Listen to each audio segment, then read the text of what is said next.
saya kemarin dapat tugas dari dosen mencari majelis dasar dari alat ukur geometri. Bisa tolong dijelaskan nggak Kak? Terima kasih. Apa ya? Halo, perkenalkan saya Failadat. Selamat datang di channel YouTube saya. Di sini saya nggak sendirian nih. Di saya sama teman-teman saya.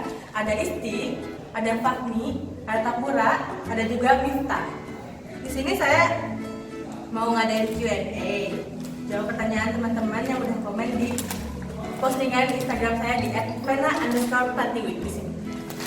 Nah, di situ kan saya posting foto buku metrologi itu.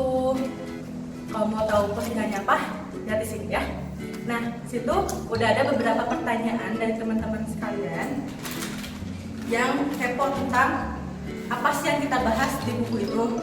Nah, sedikit intro dulu nih. Metrologi itu apa sih? Metrologi itu adalah ilmu yang mempelajari tentang cara-cara pengukuran, kalibrasi dan akurasi di bidang industri dan teknologi. Di bidang industri, ilmu pengetahuan dan teknologi. Nah, sekarang kita lanjut aja ke pertanyaan pertama ya. Pertanyaan pertama ada dari siapa nih? Dari @jawari_algifari. Kak, saya kemarin dapat tugas dari dosen mencari majelis dasar dari alat ukur geometri. Bisa tolong dijelaskan nggak Kak? Terima kasih. Jadi di sini yang bakal jawab pertanyaan pertama adalah dari first kali ya. Coba. Boleh. Jadi di sini aku bakal ngejelasin pertanyaan pertama dari Jawari ya. Sebenarnya jenis-jenis alat ukur itu ada 5. Yang pertama itu ada alat ukur langsung, yang kedua ada alat ukur pembanding atau komparator, yang ketiga ada alat ukur acuan atau standar, yang keempat ada alat ukur batas, dan yang kelima ada alat ukur bantu. Nah, perbedaan dari ke setiap jenis alat ukur tersebut, yang pertama alat ukur langsung. Alat ukur langsung ini mempunyai skala ukur yang telah dikalibrasi. Kecermatannya itu dari rendah sampai dengan menengah, yaitu 1 sampai dengan 0,002 mm. Hasil pengukurannya itu dapat langsung dibaca pada skala tersebut. Kemudian yang kedua ini alat ukur pembanding atau komparator. Bedanya apa dengan alat ukur langsung? Kalau alat ukur pembanding atau komparator, dia itu kecermatannya dari menengah sampai tinggi. Kalau tadi kan dari rendah sampai menengah ya, kalau ini dari menengah sampai tinggi. Nah, tapi kapasitas atau daerah skala ukurnya itu rendah. Yang ketiga itu alat ukur acuan atau standar. Alat ukur acuan ini mampu menunjukkan suatu harga tertentu. Nah, dia itu digunakan sebagai acuan bersama-sama dengan alat ukur pembanding lainnya. Yang keempat ada alat ukur batas. Nah, alat ukur batas ini mampu menunjukkan apakah suatu dimensi, bentuk atau posisi masuk ke dalam atau keluar batas toleransi. Yang terakhir yaitu ada alat ukur bantu. Nah, alat ukur bantu ini bukan alat ukur yang sesungguhnya, tapi dia itu mempunyai peranan yang sangat penting, yaitu untuk pada suatu pelaksanaan proses pengukuran geometri. Nah, mungkin itu saja ya penjelasan tentang 5 jenis alat ukur. Lanjut. Nah, itu dia penjelasannya. Lanjut ke pertanyaan berikutnya. Dari @jenism_95. Kalau jenis turunan alat ukur geometrik ada berapa Kak? Bisa tolong jelaskan? Bisa dong. Jelasin sama siapa nih? Mau aku kamu? Mau Tapura nih? Yaudah aku aja nggak apa-apa lah. Oke. Jelasin dong Pak Fahmi. Jadi alat ukur turunan tuh ada 2 jenis ya. Yang pertama tuh adalah alat ukur yang khas. Jadi alat ukur ini tuh dibuat untuk geometri khusus gitu. Misalnya kayak coaster interferometer. Nah, terus alat ukur ini juga biasanya dilengkapi oleh pencatat untuk mencatat apa yang diukur. Lalu yang kedua adalah alat ukur koordinat. Terus alat ukur koordinat ini tuh biasanya memiliki sensor yang dapat digerakkan di dalam ruang ya. Terus lalu dibaca melalui 3 skala Cartesius, X, Y, atau Z.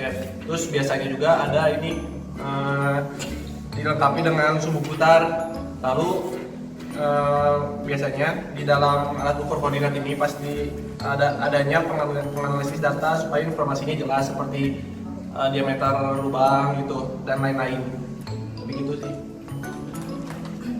Segitu dari Kak Fahmi kan ya. Sekarang pertanyaan yang terakhir ya dari Dian LSTR. Kalau klasifikasi proses pengukuran ada berapa jenis ya? Bisa tolong dijelaskan? Namanya ya. Oke. Bagi teman-teman yang mau tahu apa proses klasifikasi proses pengukuran tersebut, ada berbagai jenis dalam proses pengukuran tersebut. Yang pertama yaitu proses pengukuran secara langsung, yang artinya hasil pengukuran tersebut dapat langsung terbaca dan merupakan cara yang dipilih jika seandainya hal ini dapat memungkinkan bisa diukur dan tersebut dapat diukur. Lalu yang kedua, proses pengukuran tidak langsung. Proses pengukuran tidak langsung merupakan proses pengukuran yang dilaksanakan dengan memakai beberapa jenis alat ukur berjenis, pembanding atau komparator, standar, dan bantu. Yang ketiga, proses pemeriksaan toleransi dengan kaliber terbatas. Dinamakan proses pemeriksaan karena tidak menghasilkan data angka atau nominal. Sebagaimana hal ini dihasilkan oleh alat ukur yang standar sebagaimana mestinya. Namun pemeriksaan ini dilakukan dengan cara memastikan apakah objek ukur tersebut memiliki harga yang terletak di dalam atau di luar daerah toleransi ukuran, bentuk, dan ataupun posisi. Yang keempat, perbandingan dengan bentuk acuan. Perbandingan dengan bentuk acuan yaitu merupakan bentuk suatu produk, misalkan profil ulir atau roti gigi. Pasti teman-teman udah tahu kan apa itu ulir atau roti gigi kan, yang bisa di motor, ya. Dapat dibandingkan dengan bentuk acuan yang ditetapkan atau dibakukan standar pada layar alat ukur proyeksi. Kebenaran bentuk konis dapat diperiksa dengan menggunakan kaliber atau koneksi. Yang kelima yaitu pengukuran geometri khusus. Berbeda dengan pemeriksaan dan serta perbandingan, pengukuran geometri khusus benar-benar menunjukkan geometri yang terbatas dengan memperhatikan imajinasi daerah toleransinya. Alat ukur dan prosedur pengukuran dirancang dan dilaksanakan secara khusus. Yang terakhir yaitu proses pengukuran dengan mesin ukur koordinat. Proses pengukuran dengan mesin ukur koordinat atau bisa disingkat MUK yaitu Coordinate Measuring Machine merupakan alat ukur geometri modern yang memanfaatkan komputer untuk mengontrol gerakan sensor relatif terhadap benda ukur serta untuk menganalisis data pengukuran. Oke? Apa sudah mengerti teman-teman? Sudah siap. Makasih Kak Miftah. Nah segitu aja sih pertanyaan yang bisa dijawab karena emang cuma 3. Jasinnya kan cuma 3. Banyak ilmu yang bisa saya dapatkan di sini. Oh belum. Kan kemarin itu dapat kiriman kan ya? Oh iya. Oh kiriman. Kiriman apa ya? Saya lupa. Ada pengukur pembayaran listrik gitu, tahu nggak? Apa tuh? Coba coba jelasin prinsipnya gimana prinsip kerjanya? Kemarin itu kita dapat itu kan, kita dapat alat dikirim gitu, alat pengukur elektrik. Nah namanya tuh multimeter. Nah multimeter itu dalamnya tuh terdapat kumparan magnet. Nah kumparan magnet itu akan merubah arus itu menjadi sebuah angka yang akan ditunjukkan. Jadi kumparan tembaga itu punya sudut utara sama selatan. Nah saat ketika dia dari arus listrik, maka dia akan menggerakkan jarum penunjuk angka. Sebetulnya begitu. Gitu. Jadi juga ya. Tapi Iya, aku dong. juga yang kamu harus ditunjukin langsung. Harus praktek gitu ya, praktek ya. Kan multimeter tuh punya 2 jenis ya, ada analog sama digital. Nah. Kamu punya yang mana? Kayaknya sih yang digital. Oh yang digital. Langsung aja ya. Praktekin gitu. Siap. Ya udah, oke. Ya udah langsung aja. Jangan kemana-mana. Tetap. Dadah. Oke, assalamualaikum warahmatullahi wabarakatuh. Halo guys, anjay. Di sini saya mempunyai multimeter digital, di mana multimeter digital ini mempunyai fungsi ini guys untuk mengukur voltage. Di sini ada bagian-bagiannya. Yang pertama tuh yang V yang di sini nih untuk mengukur voltage. Yang di sini nih buat mengukur kurang atau arus. Nah yang kedua nih yang IMV ini buat mengukur resisten atau hambatan. Terus ada untuk mengukur kapasitens atau kapasitansi. Itu yang ini guys, ini. Nah yang buat mengukur frekuensi mah ini.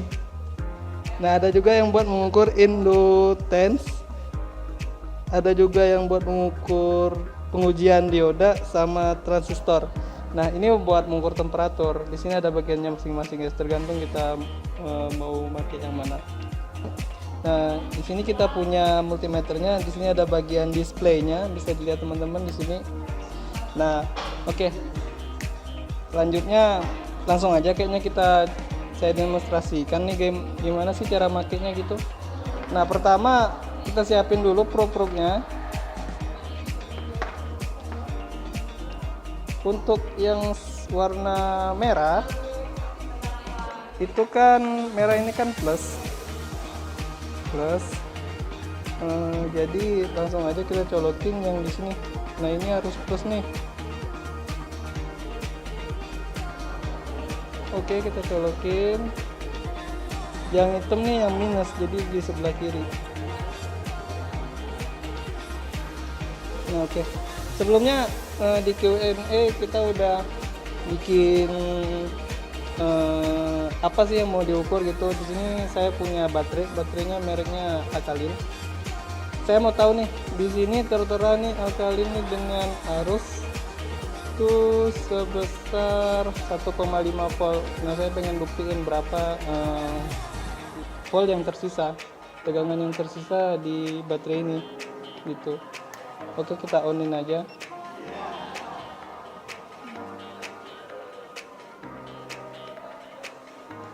Nah di sini guys, buat ngukur berapa besar tegangan yang dipunya baterai ini gitu. Oke kita tunggu 0, dia udah 0 nih, langsung aja. Saya geser dikit gitu. Nah untuk bagian-bagiannya di sini kan ada plus nih, ada plus, ada minus gitu. Nah yang warna merah tuh ke plus. Bisa dilihat nanti angkanya akan timbul di sini berapa volt sebenarnya baterai Alkalin ini sih setelah dipakai sih tapi mah. Oke. Kita tempelin guys.